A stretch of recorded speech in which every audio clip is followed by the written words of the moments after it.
staggered by this curious weakness.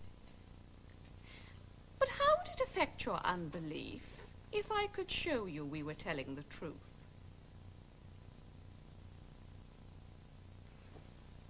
Show me. Yes. Rubbish. Suppose I found a way to show you beyond all doubt. Nonsense. What a man. Won't you answer me at least? I don't ask that you take our word for it. Suppose I found a place where you could see and hear quite clearly. Then what would you have to say about this good man? Well, in that case, no, I'd say nothing because it couldn't happen. This delusion has lasted for too long, and I'm tired of being accused of lying. It's high time I gave myself the satisfaction of showing you everything we've said is true. All right. I'll take you at your word. Let's see you keep your promise. Bring him downstairs. He's coming. He might not be so easy to catch out. No. In love, deceit is easy. Vanity leads people to fool themselves. Bring him to me. And you two better go.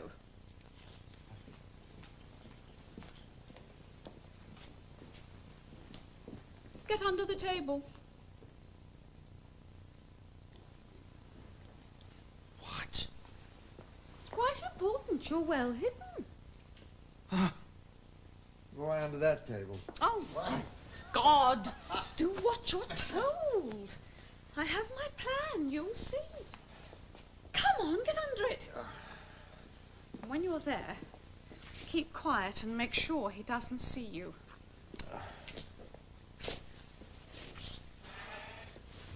I must say this is all very silly. And I can't wait to see you prove your point. I don't believe you have any complaints.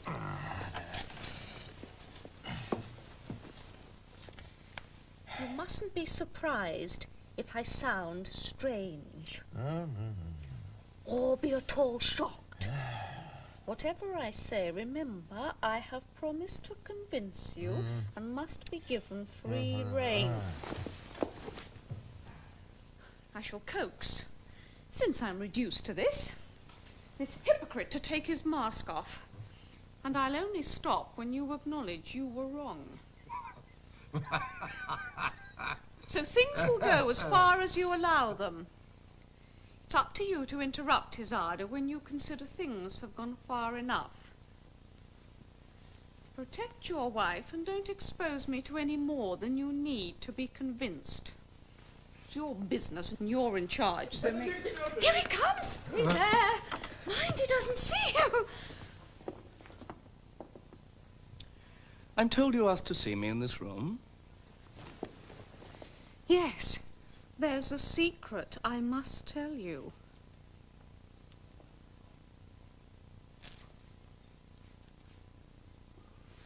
But before I do, would you please close that door and make sure no one's likely to surprise us?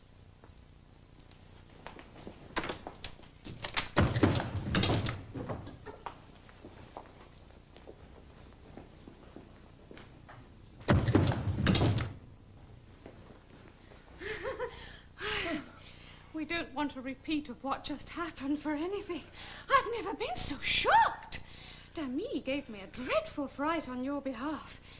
And as you saw, I tried to calm him down and frustrate his intentions. It's true, I was so worried it never occurred to me to contradict his story. But, thank God, for that very reason, things turned out much better and less dangerously. Your reputation soon dispelled the storm. My husband couldn't think badly of you. And to show his contempt for crude suspicions, he wants us to spend lots of time together. And that's why I can be alone with you here now, without any fear of being judged.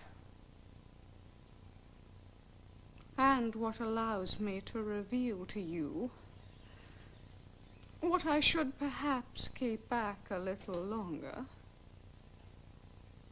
that I'm prepared to entertain your suit.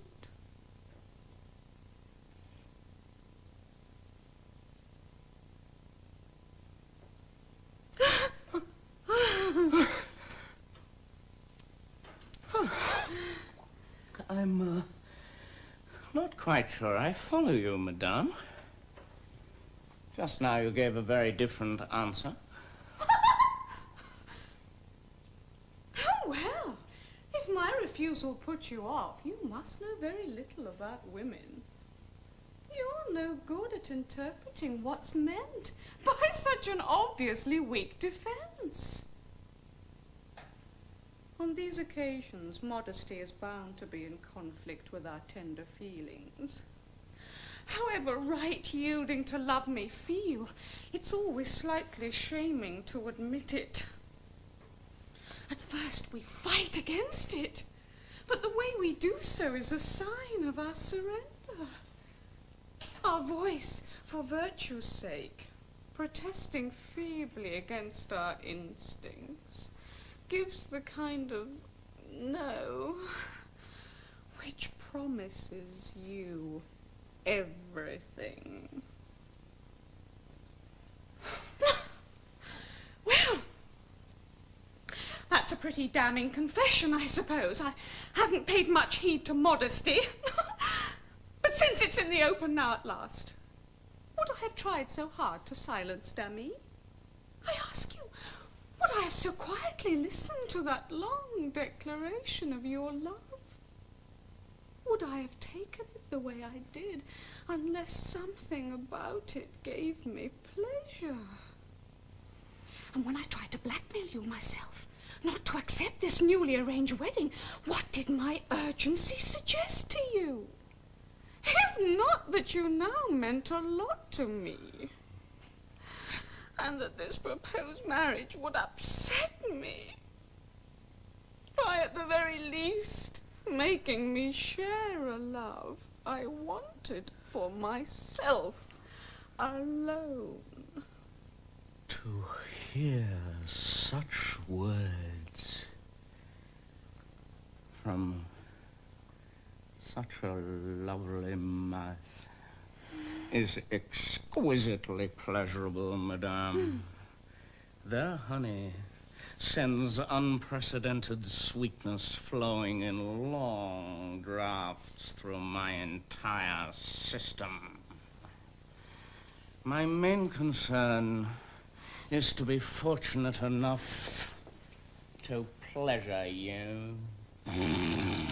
And my greatest blessing will be to fulfill your desires.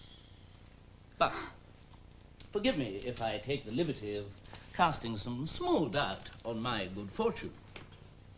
What you say might be a straightforward trick to make me break off this impending marriage, and to be brutally honest, I shan't trust these delicious suggestions you have made until I get a taste of what I crave.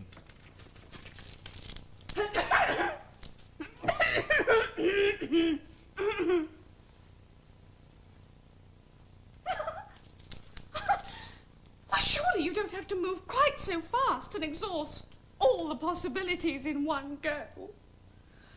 To make such an intimate confession to you practically killed me. And now I find it's not enough for you.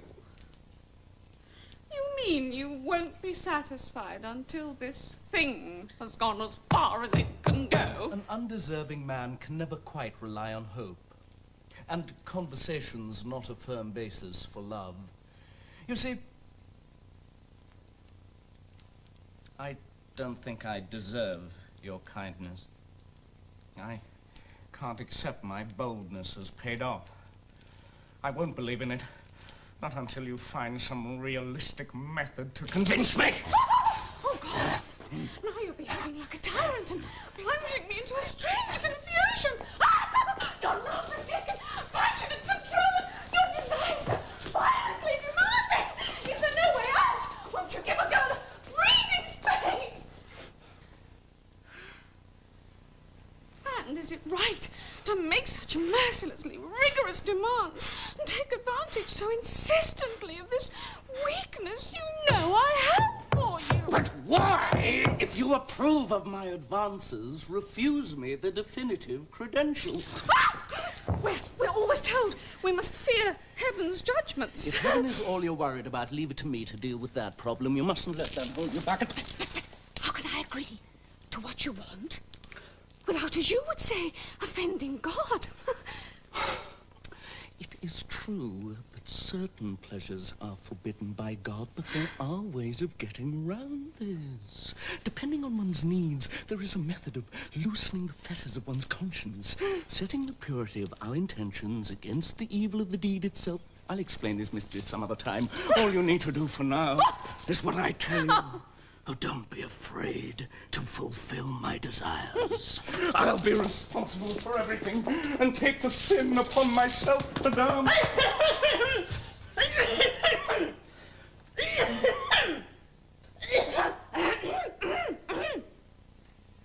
That is a bad cough. Yes, it's misery. Perhaps it would help to suck a piece of licorice.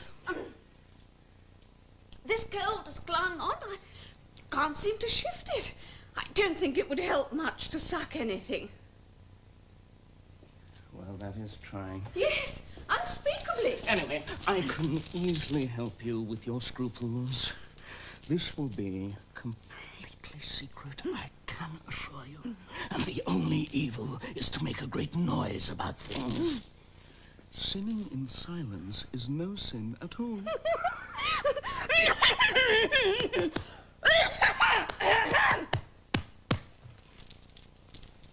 All right. I see there's no alternative but to submit and give you what you want. Clearly, you can't be happy with the promise, and nothing less will do. Yeah. I can't deny I don't want to go this far and do it against my better judgment. Yeah. All the same, since you insist on making me and won't believe in my assurances and need more palpable corroboration, I must grit my teeth and try to keep you happy. And if agreeing to it is a crime, then so much the worse for the man who's behind it, forcing me to it. It won't be my fault. Yes, you. Leave it to me, madame. You will find. Just open that door, would you? And make sure my husband isn't in the gallery. Why worry about him? Between ourselves, he's very easy to manipulate. I've got him so he wouldn't believe us, even if he saw us. Never mind. Just go. And have a really good look round down there.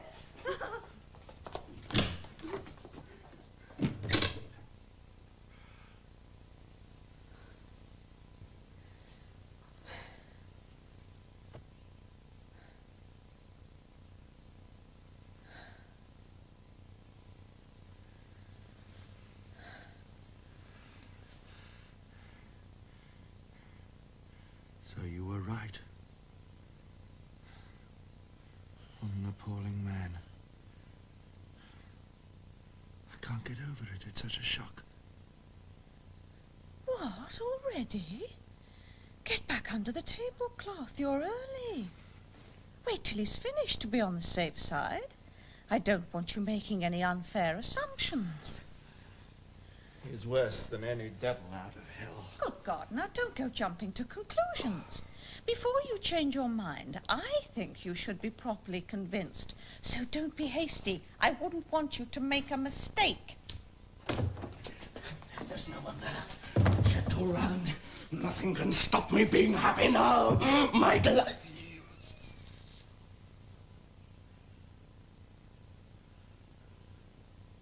Slow down. You're letting your desires run rampant. I shouldn't let yourself get too excited. So, my good man, you thought you could deceive me. When you decide to give way to temptation, nobody can say that you do the thing by halves. marrying my daughter, lusting for my wife, I couldn't believe it was really happening. I kept waiting for you to change your tune, but now I think we've had quite enough proof. I'm satisfied in my mind. That's all I need. I did all this against my better judgment. I couldn't think of an alternative. Oh, you mean you think Oh, please. Let's have no fuss. Just take yourself out without further ado.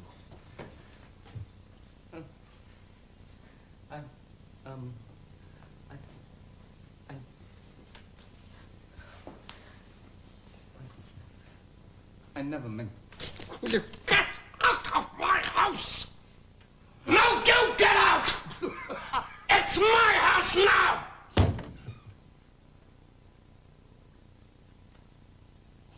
It won't do you the slightest good to grub up these cheap excuses to get rid of me. Attacking me is more dangerous than you think. I have my way of punishing traitors. Avenging this insult to God. And making people who try to throw me out repent!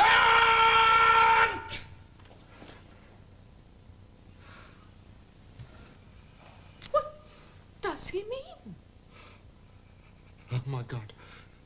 What shall I do? This could be serious. Why? What he just said.